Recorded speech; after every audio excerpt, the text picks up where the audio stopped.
The message notification lit up my phone screen as I was finishing another client's tax returns at 11 p.m. Mum's group text, "Sunday dinner, big news from Camden. Vivian, bring those tuition payment forms we discussed. So proud of my baby boy." I'm Vivian, and I've been paying my brother's medical school tuition for the past 4 years. Every cent of it. My laptop screen blurred as I blinked away exhaustion. Another late night of freelance accounting work after my regular 9 to 5 at the investment firm. The stack of instant coffee cups beside me told the story of my typical Wednesday. "You coming to bed soon?" my roommate Ruby called from the hallway. "It's getting late." "Just one more return," I replied, though we both knew I'd say the same thing an hour later. My phone buzzed again. This time it was Camden. "Sis, can't wait to tell you everything Sunday. BTW, my rent's due next week. Same account?" I stared at the message, my thumb hovering over the keyboard. 4 years of these casual money requests. 4 years of just until I graduate turning into just until residency, turning into what next? The memory of how this all started played in my mind like a worn-out movie.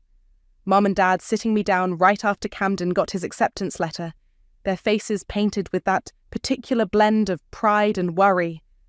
"We just can't afford it," Mum had said, wringing her hands.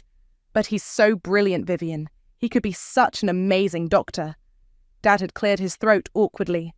"You're so responsible with money, sweetheart. Always have been. And you're doing so well at your job." I'd agreed before they even asked. Because that's what good daughters do, right? My phone rang, startling me from the memory. It was Ruby. "I can hear you thinking from my room," she said when I picked up. "What's wrong?" "Family dinner Sunday. Mum wants me to bring tuition paperwork." "Again? Viv, you've already paid for—" "I know. And your promotion?" "I know, Ruby." There was a pause. "Want me to come with? I could fake an emergency halfway through." I laughed despite myself. "Thanks, but I'll manage. It's just dinner." After hanging up, I opened my banking app. The numbers stared back at me. My savings account barely breaking 5 figures, my investment account depleted from the last tuition payment, my retirement fund. Better not to look. My phone pinged with another message from Mom. "Don't forget the forms. Camden's so excited to discuss his future plans." Future plans. The word sat heavy in my stomach. I opened my desk drawer and pulled out a folder labelled Camden Medical School. Inside were neat rows of numbers, each representing another piece of my life I'd sacrificed for my brother's dream. Tuition payments, book fees, rent checks, car insurance, all carefully documented in my accountant's handwriting. Ruby appeared in my doorway, arms crossed. "You know what your problem is?" "My inability to say no. Your inability to see how much you're worth."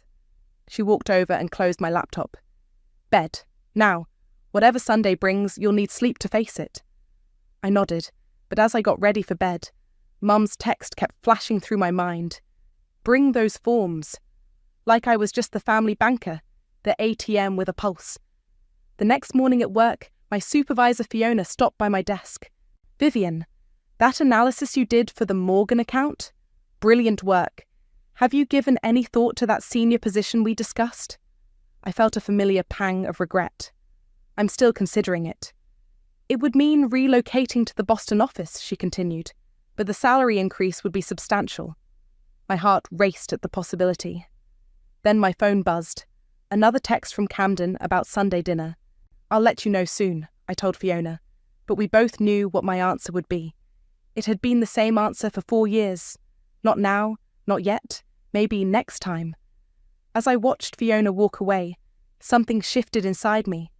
Maybe it was the weight of all those late nights catching up to me. Maybe it was the realization that I'd turned down 3 promotions in 4 years. Or maybe it was just time. I picked up my phone and typed a response to Camden. "Yes, I'll bring the forms on Sunday." But for the first time, I wasn't sure what I'd be signing. Ruby's words echoed in my head. "Your inability to see how much you're worth." Sunday was coming, and something told me it wouldn't be just another family dinner. Mum's pot roast filled the house with a familiar aroma as I stepped through the front door, forms tucked under my arm. The good china was out, always a sign that Camden was the focus of tonight's celebration. There's my responsible girl. Mum rushed to hug me, then immediately reached for the folder. Let's get the boring paperwork out of the way before dinner. I held onto it. Maybe we should eat first. Camden bounded down the stairs, designer watch glinting on his wrist. A graduation gift to himself he'd put on my credit card last month. Sis, wait till you hear my news. Dad emerged from his study, newspaper tucked under his arm. There's my 2 successful children, he said, but his proud smile was aimed at Camden. We gathered around the dining table, Mum's best tablecloth spread beneath steaming dishes. I noticed the wine was my favourite red, a bad sign. Mum only served my preferred wine when she wanted something. So, Camden started, barely waiting for everyone to sit. I've decided on my specialty track. Oh, honey, tell them! Mum practically bounced in her seat. Neurosurgery, he beamed. It's incredibly competitive, but Dr. Phillips says I have real potential. That's ambitious, I said carefully, calculating the extra years of training in my head. It's perfect for him, Mum interjected. My brilliant boy, saving lives. Camden nodded, helping himself to a large portion of roast. The thing is, it's going to be intense. Like, really intense. I won't have time for any side jobs during residency. The room went quiet except for the clink of silverware. I felt it coming. Actually, he continued, I'll need to focus completely on my studies. No distractions. You understand, right, Viv? I set down my fork. Understand what? Well, you've been so amazing with handling all the, practical stuff. And since you're settled in your career... Settled? The word tasted bitter. You know what I mean. You're stable, established. And it's not like you have a family to support or anything. Mum jumped in. What your brother means is that this is such an incredible opportunity, and you've always been so good with money, sweetheart. Good with money, I repeated slowly. You mean good at giving it away? Now, Vivian? Dad warned, his tone carrying that familiar, don't rock the boat edge. Camden leaned forward, his face arranged in that earnest expression he'd perfected over years of getting his way. I've been looking at apartments near the hospital. There's this perfect place. It's a bit pricey, but the location would really help with my schedule. Have you looked at the numbers? I asked, my voice surprisingly steady. That's what the forms are for. Mum reached for my folder again. We can work it all out tonight. I pulled the folder closer. These aren't approval forms. What do you mean? Camden's smile faltered. I opened the folder and spread out 4 years of receipts, bank statements, and transfer records across Mum's precious tablecloth.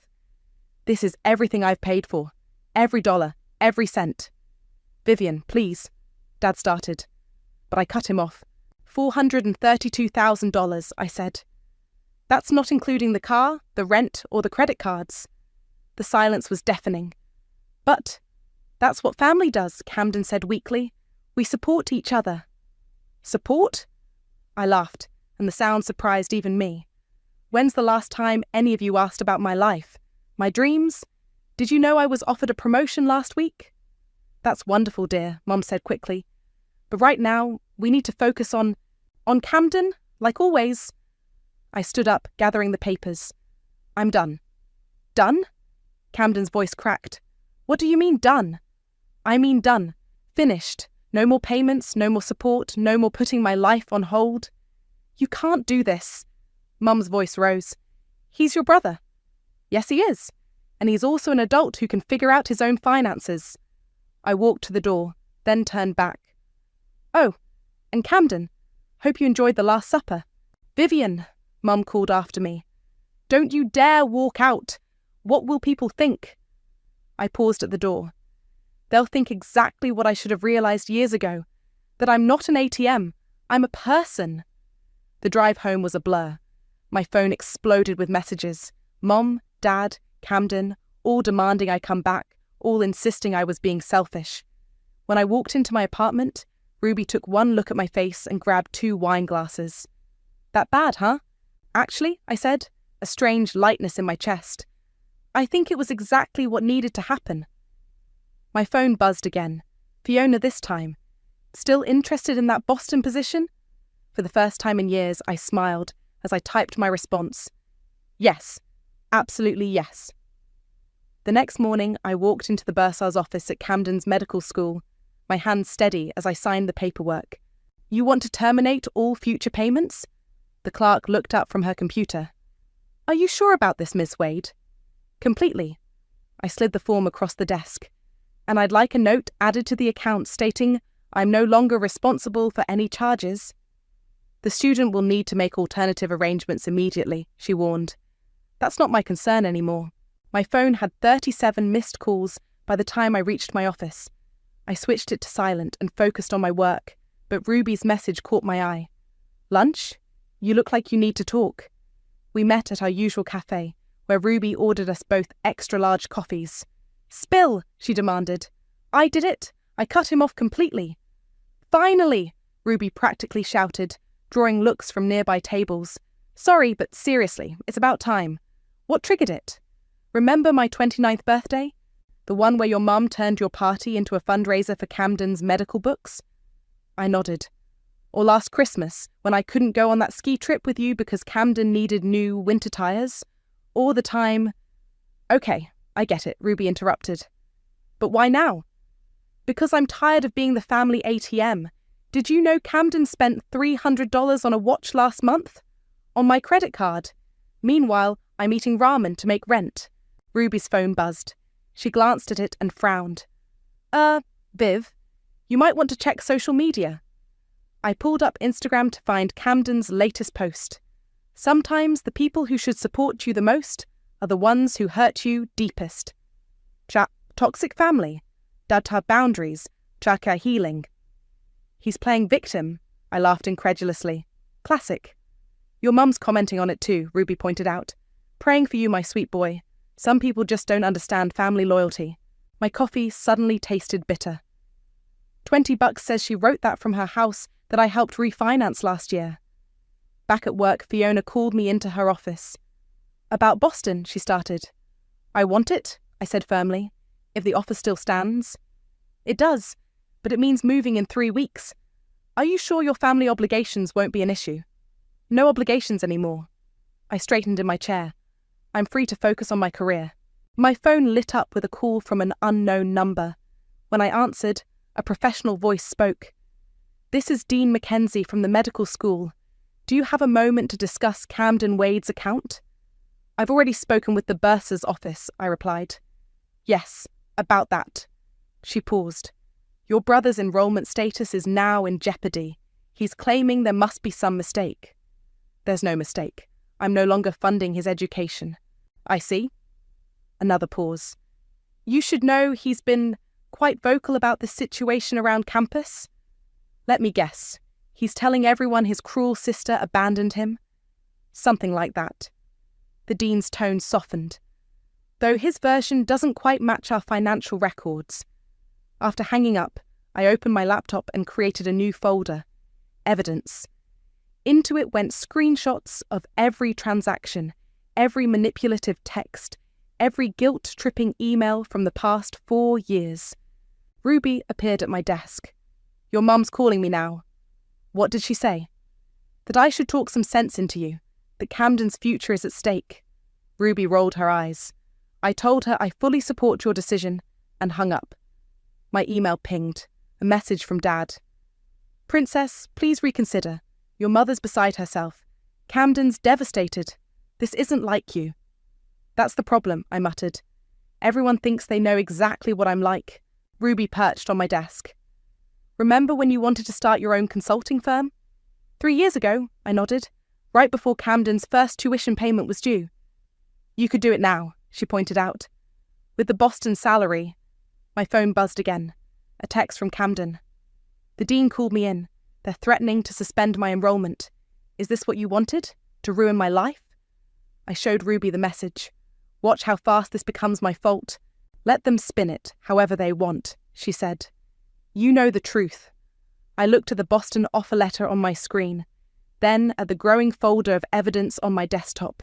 For years, I'd been the family's backbone, their safety net, their silent supporter. But as I typed my acceptance email to Fiona, I realized something. Silence had been my chains, and I wasn't just breaking free, I was about to get loud. My phone lit up with another call from the dean's office. This time I smiled as I reached for it. The reckoning was just beginning. "Ms. Wade, I'll be direct." Dean Mackenzie's voice was crisp through the phone. "Your brother's tuition payment is now 2 weeks overdue. Without immediate resolution, he'll be placed on financial suspension." "I understand," I replied, keeping my voice neutral. "But as I explained to the bursar's office, I'm no longer responsible for Camden's expenses. He seems to think otherwise.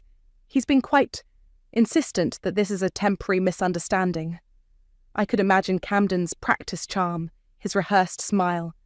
"It's not a misunderstanding, Dean Mackenzie. He's a grown man who needs to handle his own finances." After hanging up, I turned to find Fiona in my office doorway. "Ready to discuss the Boston transfer?" "Actually," she said, closing the door behind her, "I wanted to talk about the salary package. The board approved a higher offer than initially discussed." She slid a paper across my desk. The number made my eyes widen. "This is," I started. "What you're worth," Fiona finished. "What you should have been earning years ago if you hadn't kept turning down promotions."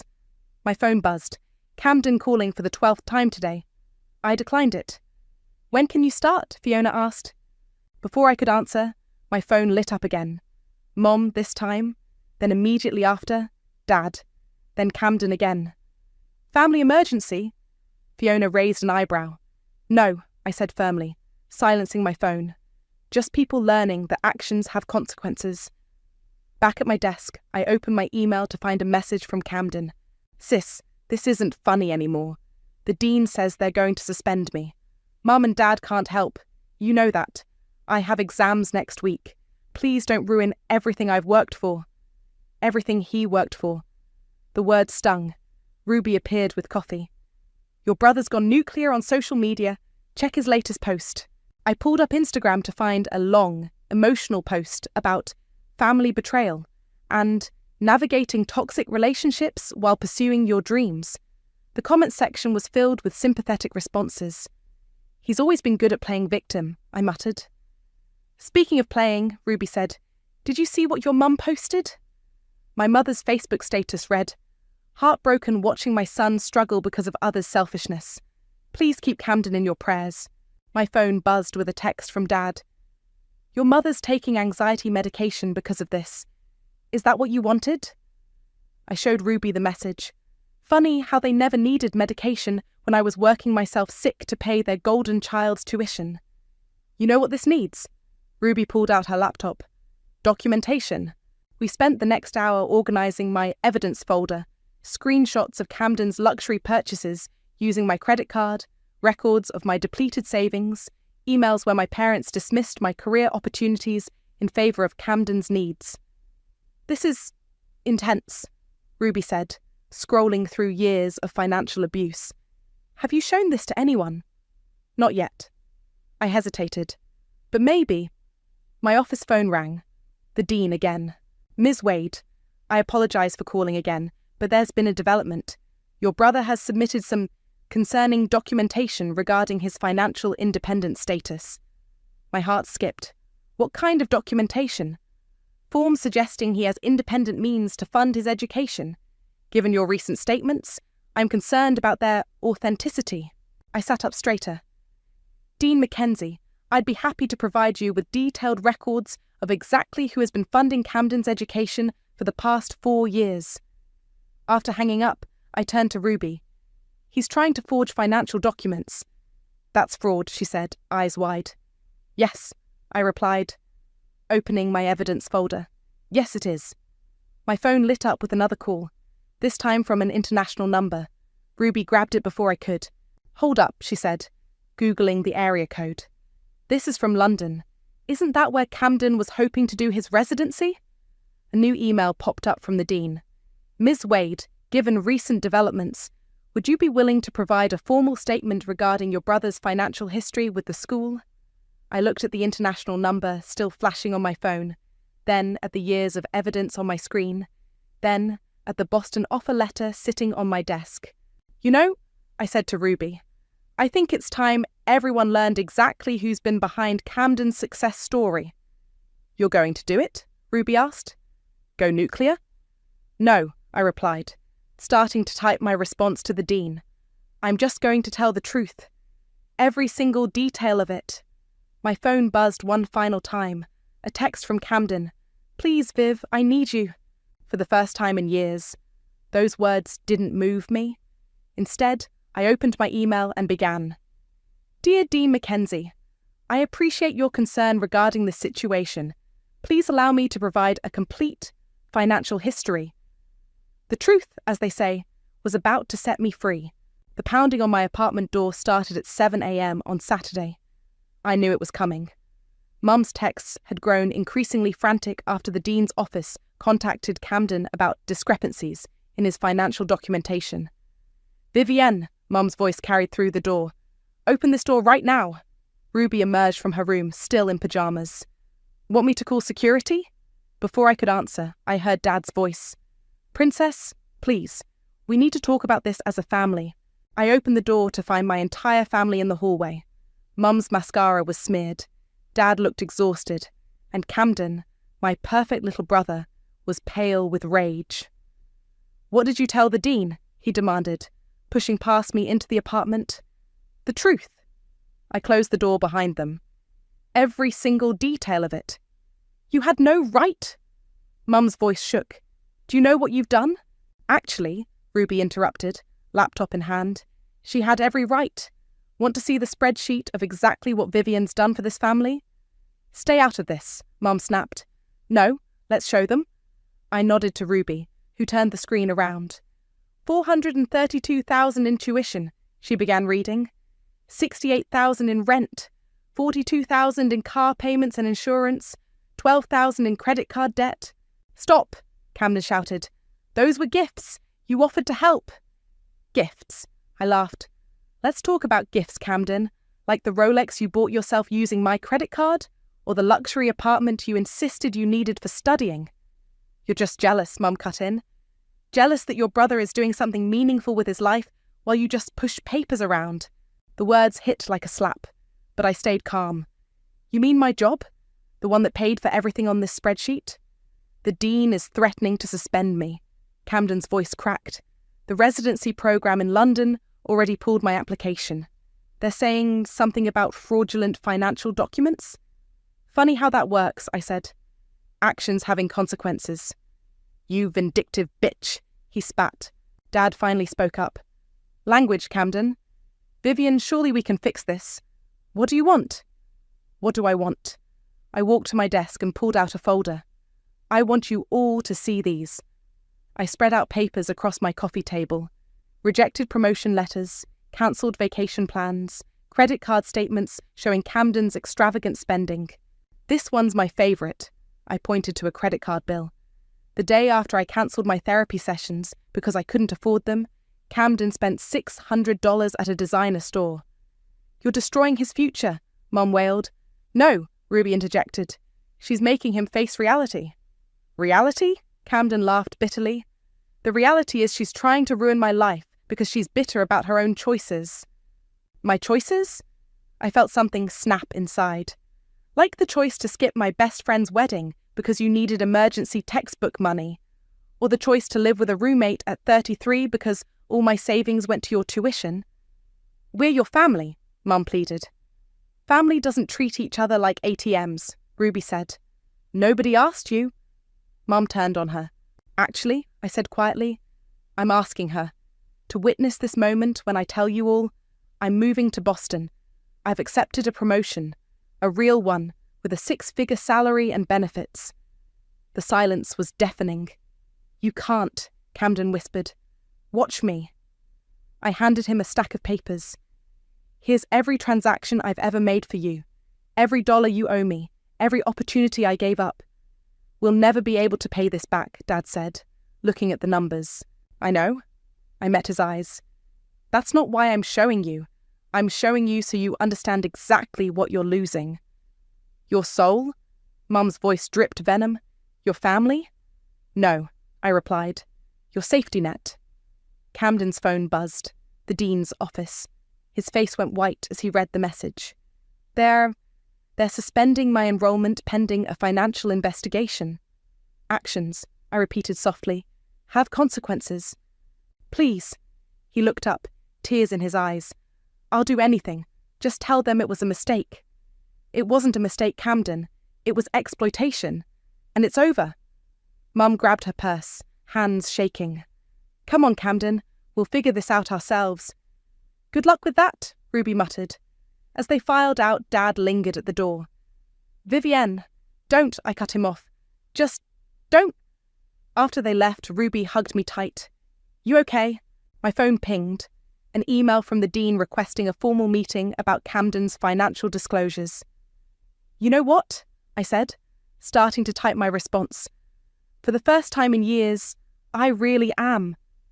The truth hadn't just set me free, it had given me my life back. Your brother's gone full martyr mode, Ruby said, sliding her phone across my desk.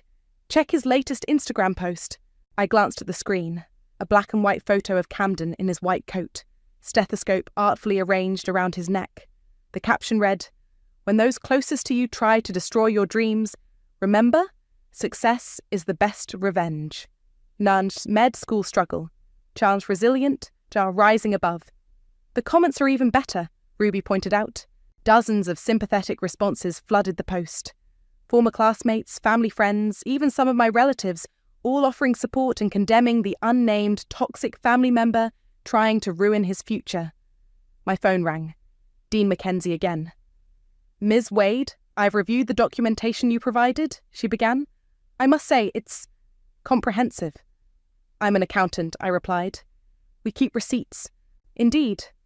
We've launched a formal investigation into your brother's financial disclosures. It appears he may have submitted falsified documents for his residency applications as well. I sat up straighter. What kind of documents? Claims of independent wealth, family trust funds, none of which seem to exist. She paused. We've had to notify several residency programs about potential fraud. After hanging up, I opened my laptop to find an email from an unfamiliar address. London Metropolitan Hospital's Residency Coordinator. Dear Ms. Wade, we're reaching out regarding Camden Wade's financial documentation. Ruby read over my shoulder. He tried to fake financial documents for international programs. That's not just unethical, that's illegal. Speaking of illegal, I said, opening my banking app, look what I just found. There it was. A pending transfer from my account to the medical school's bursar office, one I hadn't authorised. He still has your banking password, Ruby gasped. Not anymore. I quickly called the bank, reporting the unauthorised access and changing all my credentials. My phone buzzed with a text from Mum. Hope you're happy. Camden's meeting with the academic board tomorrow. His whole future is at stake. Before I could respond, another message popped up, this time from an old family friend. Just saw Camden's posts. How could you do this to your own brother? He worked so hard. Worked hard spending your money, maybe, Ruby muttered. I opened my email and began composing a message to Dean Mackenzie, attaching additional bank statements showing Camden's spending habits. What are you doing? Ruby asked. Making sure they have the full picture. I continued typing. If Camden wants to play victim on social media, fine, but the school should know exactly who they're dealing with. My phone lit up, Fiona calling about Boston. Your apartment's ready whenever you are, she said. The team's excited to have you start next month. Perfect timing, I replied, watching another notification pop up from the dean's office. After hanging up, I checked my email. The subject line made my heart stop. Urgent. Academic integrity investigation? Camden Wade? The dean's message was clear. Camden was being called before the academic board to address serious concerns about ethical conduct and financial misrepresentation. Ruby whistled low. That's going to leave a mark. He did this to himself, I said, but my hands shook slightly as I typed my response confirming I would attend as a witness, if needed. My phone buzzed again. Dad this time. The neighbours are asking questions. Your mother can't show her face at church. Please, Princess, make this right. I showed Ruby the message. Funny how they're more worried about their reputation than their son's fraud. Speaking of reputation, Ruby pulled up a local news website. There, in the education section, was a small headline. Medical school launches investigation into student financial fraud. No names were mentioned, but the timing was clear. It's going to get worse before it gets better, I said, starting to pack up my desk. You're not having second thoughts, are you? I paused, looking at the photo frame on my desk, me at my college graduation, beaming before all this started. No, I said firmly. I'm having first thoughts. For the first time in years, I'm thinking about myself first. My email pinged one final time for the day. Camden's girlfriend. How could you betray him like this? He's your brother. He was going to propose to me after graduation. I closed my laptop, thinking about the designer watch he'd bought himself with my money, the one he'd probably planned to give her. Ready to go home? Ruby asked. Actually, I said, pulling up apartment listings in Boston. I'm ready to start looking for my new home. The next morning's headline would read, Local medical student suspended amid financial investigation. But for the first time, I didn't feel responsible for fixing someone else's mess. Sometimes the kindest thing you can do for someone is let them face the consequences of their own actions. The medical school's conference room felt colder than it should have in late spring. I sat across from the academic board, my evidence folder open in front of me, while Camden slumped in his chair at the other end of the table. Let's begin, Dean Mackenzie said, shuffling her papers. Mr. Wade, we're here to address serious concerns about financial misrepresentation and potential fraud. Mom and Dad sat behind Camden, Mum clutching her designer handbag, another gift funded by my credit card. The irony wasn't lost on me. This is all a misunderstanding, Camden started, flashing his practiced smile. My sister and I had an arrangement. An arrangement you falsified in official documents, the Dean interrupted. Ms. Wade, could you please explain the actual nature of your financial support? I opened my folder. For the past 4 years, I've paid all tuition and living expenses. Camden had no independent means of support, despite what his residency applications claimed. That's not true, Mom burst out. We helped.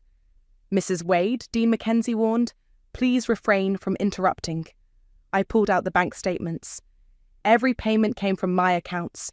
I have records of every transaction, including personal expenses Camden charged without authorization.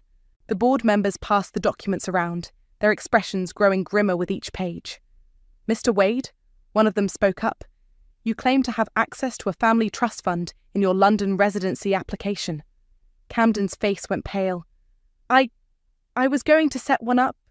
With what money? I asked quietly. The money you took from my accounts? The room fell silent except for Mum's muffled sobs. The board has reviewed all evidence, Dean Mackenzie announced. Given the severity of these ethical violations, we have no choice but to suspend your enrollment for 1 academic year, pending further investigation. 1 year? Camden jumped up. You can't do this. I'm months from graduating. Actions have consequences, I echoed my earlier words. As we left the conference room, a young reporter from the student newspaper approached. Excuse me, could I get a comment about the academic board's decision? Before Camden could speak, I stepped forward. I think this case demonstrates the importance of integrity in medical education. Future doctors should be held to the highest ethical standards. The story broke that evening. Medical students suspended. Financial fraud raises ethics concerns. It was picked up by local news stations within hours.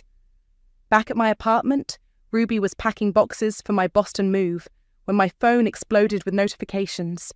Your brother's girlfriend dumped him, she reported, scrolling through social media, publicly, on Instagram. How the mighty fall, I murmured, taping up another box. My phone rang. Dad again. Princess, the church committee is asking your mother to step down. Our reputation in the community is exactly as real as Camden's trust fund, I finished. After hanging up, I checked my email to find a message from Fiona. Your corner office in Boston is ready. Team can't wait to meet their new director. Ruby held up a bottle of champagne. Time to celebrate? Before I could answer, there was a knock at the door. Camden stood there, looking nothing like the polished medical student from his Instagram posts.